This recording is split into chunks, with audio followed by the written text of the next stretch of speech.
I wrote this today because it's absolutely fucking necessary, and it's not because I'm so good at silence, because I so badly sucked at it and I needed to do a lot of healing and work and translation and transformation before I could even sit in silence for a minute.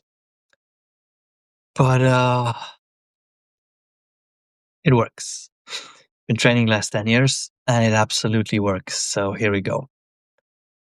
The power of silence and how it is the power next to love that can help us grow and get through what is coming. Hello. Even if the sun were to rise from the west, Sattva has only one way. Shunyu Suzuki Roshi.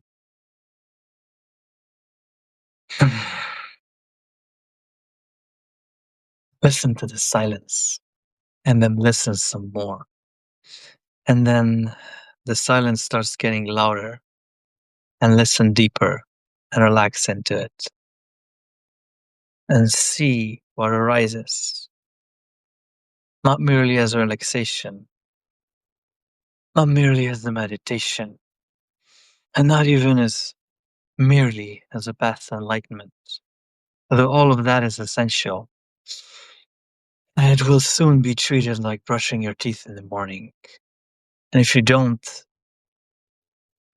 listen for those reasons, all other reasons truly become skewed.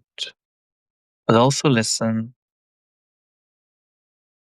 so you can discern all the noise and the madness the day and the days and months coming will be bringing.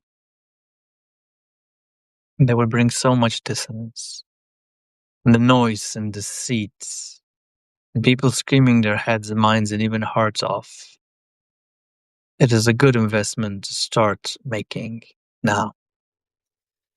As geopolitics become a carousel, as inflation prices and the global economy, which is more or less one giant pyramid scheme anyway, starts wobbling and collapsing and turning in all 16 directions. The ability to calm down and stay silent inside and outside and stop speaking, even to yourself, as the great Celtic mystic once said, becomes not only paramount but essential, a lifeline to sanity. No amount of pills or surface level visualization or even energy machinations will do. Only the great silence, which is often asking for so little, as David White once said, can temporarily hold at bay the rotting fury of the pulving waves that our helpless mind is caught in the infinite ocean of samsara, as another wise Lama once said. How do I know? Because I have a mind, and it has been as restless, battered, as tortured as any, as all the minds are. But some, due to trauma, genetic geography, or whatnot, are more acutely aware of this than others. This is not a hype. This is not scaremongering. This is not even a short sale or a marketing gimmick. It's not even original. It's what the greats have taught through eons and for eons. And those who incarnated have prophesied and taught for millennia. And even the master of love, Jeshua, was clear about it. God bless him. The silent prayer of the heart got enacted and redacted from most of popular religions.